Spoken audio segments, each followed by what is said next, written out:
Welcome to my YouTube channel. This is Gautam Chalukya and I am pursuing my BPT from दिप्सरू। आज है orientation day official. जो पहले था वो सिर्फ क्लासरूम का था, मतलब जो हमें टीचर्स पढ़ाते हैं वो आएंगे, अपने आप को इंट्रोड्यूस करेंगे। आज जो ओरिएंटेशन डे है वो ऑडिटोरियम में होगा और वाइस चांसलर सर सब लोग आएंगे और वो लोग अपने आप को इंट्रोड्यूस करेंगे। तो देखते हैं आज के व्लॉग में क्या होगा।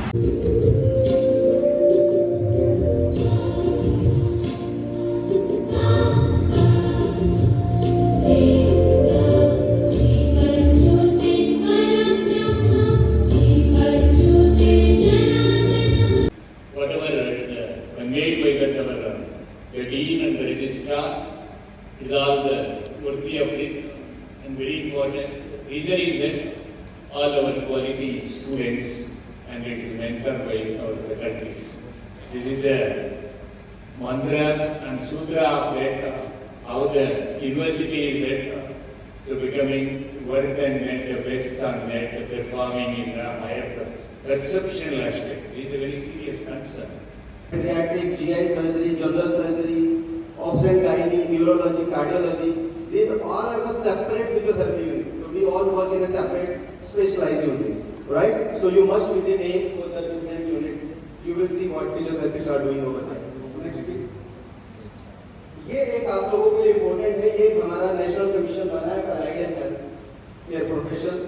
2021 में पास आउट हुआ और अभी पूरी तरह से इम्प्लीमेंट हो चुका है एंड आप सब लोग इससे कवर्ड होते हो।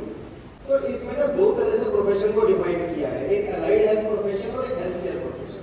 अलाइड हेल्थ प्रोफेशन वो है जो कि टेक्निकल काम करते हैं, जो डिप्लोमा होल्डर है, 3 साल की डिग्री तक की है या 3600 घंटे से काम है, और जो 3600 घंटे से ज्यादा की डिग्री है जैसे फिजियोथेरेपी है, ऑक्यूपेशनल थेरेपी है, उन सबको इन्होंने हेल्थ केयर प्रोफेशन बोला है। तो अब आप सब लोग अपने आप को कैसे जानोगे? You are a health care profession. UK की शायद आपको काउंसिल याद हो, एचपीसी हेल्थ प्रोफेशनल काउंसिल, जैसे वहां थी ऐसे यहाँ पे। ये सब क्यों लाना पड़ा? एक सोसाइटी में एक जनरल टर्म था पैरामेडिकल्स, और बड़ी बड़ी यूनिवर्सिटीज के अंदर पैरामेडिकल के नाम से कॉलेजेस चल रहे थे, तो पैरामेडिकल वर्ड्स को हटा दिया गया। कि गवर्नमेंट जॉब्स में भी कंफ्यूजन था, कहीं पे डिप्लोमा वालों को भी ले रहे हैं, कहीं पे किसी को ले रहे हैं। तो इस कमीशन ने ये डिफाइन कर दिया जिसके पास बैचलर डिग्री होगी वही फिजियोथेरेपिस्ट है, और कोई फिजियोथेरेपिस्ट नहीं। तो apart from bachelor of physiotherapy कोई भी अपने आप को फिजियोथेरेपिस्ट नहीं बोल पाएगा। इट्स ए लीगल स्टैंडिंग का। ओके। सेकंड, एक कंफ्यूजन था डॉक्टर है कि नहीं। बहुत सारे लोग डॉक्टर बनने जाते हैं, बाद में पता चलता नहीं कि आपको पैरामेडिकल हो। तो इस कमीशन ने ये भी क्लियर कर दिया कि physiotherapist can write prefix doctor and suffix as PT.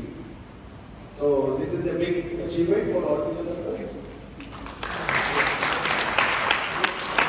जैसे मैंने बताया कि फिजियोथेरेपी का अभी डिग्री मैंडेटरी है, अगले साल से नीट अपीयर होना जरूरी है। जो नीट अपीयर नहीं है वो फिजियोथेरेपी का कोर्स में एडमिशन नहीं ले सकता। पीछे कुछ यूनिवर्सिटीज ने गड़बड़ किया और पीसीएम और कुछ ऐसे ऐसे कोर्सेज 12th वालों को भी एडमिशन दिया, जो कि अब बिल्कुल बंद हो गया है, क्योंकि जब तक पीसीबी नहीं होगा तो आप नीट नहीं ले सकते, और नीट अपीयर नहीं है तो आप फिजियोथेरेपी में एडमिशन नहीं ले सकते। So again it is very clear with this commission. With different departments over there, let it be your clinical training, or let it be your research, or let it be all other projects, whatever you want to pursue. So this is another good news for all of you. Next is, अभी 6 महीने की internship होती है, अगले साल से 1 साल की रोटेटरी इंटर्नशिप। कोर्स आपका वही रहेगा 4 साल। फिर ये था कि फिजियोथेरेपिस्ट डायरेक्टली पेशेंट देख सकते हैं कि नहीं देख सकते, ये भी एक बड़ी कंफ्यूजन थी, राइट? प्रिस्क्रिप्शन होना जरूरी है। मिनिस्ट्री के अंदर से एक जो पैरामेडिकल काउंसिल बिल आया था, पीछे डेफिनेशंस भी आई फिजियोथेरेपी की। It's a medically directed therapy, ये डेफिनेशन भी बहुत प्रमोट की थी, राइट? यहाँ पे भी कमीशन ने क्लियर कर दिया they can practice independently. So now no one can stop you to practice independently, right? So you can take up the patient directly, as well as you can have to work as a multidisciplinary team. आपको एक team work भी करना है। जो health care तो एक one person का job नहीं है, so you have to work in the ICU setups, in the wards, in the post-operative teams. Then you have to work as a team. Health sector ऐसा नहीं है कि किसी वन मैन शो है, आपको एक सिस्टम के हिसाब से ही काम करना पड़ेगा। तो अगर आपको इंडिपेंडेंट प्रैक्टिस मिली है, इसका मतलब ये नहीं है कि आप किसी को पॉइजनिंग हुई है और आप शुरू कर गए ट्रीटमेंट करना शुरू कर, किसी का नोन केस है कि उसको ट्यूबरकुलोसिस है, कोई HIV है, अभी ऐसा वाला है, सीरियस कंडीशंस है and you are starting operating upon और ट्रीटिंग। होप करता हूँ गाइस आपको फिजियोथेरेपी के बारे में जानने के लिए बहुत आज कुछ नया पता चला होगा।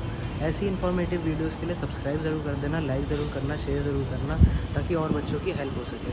आपकी कोई भी क्वेरी है, कमेंट सेक्शन आपका है, पूछ लेना जो पूछना है, और बताना ज़रूर कि ये ब्लॉग कैसा लगा।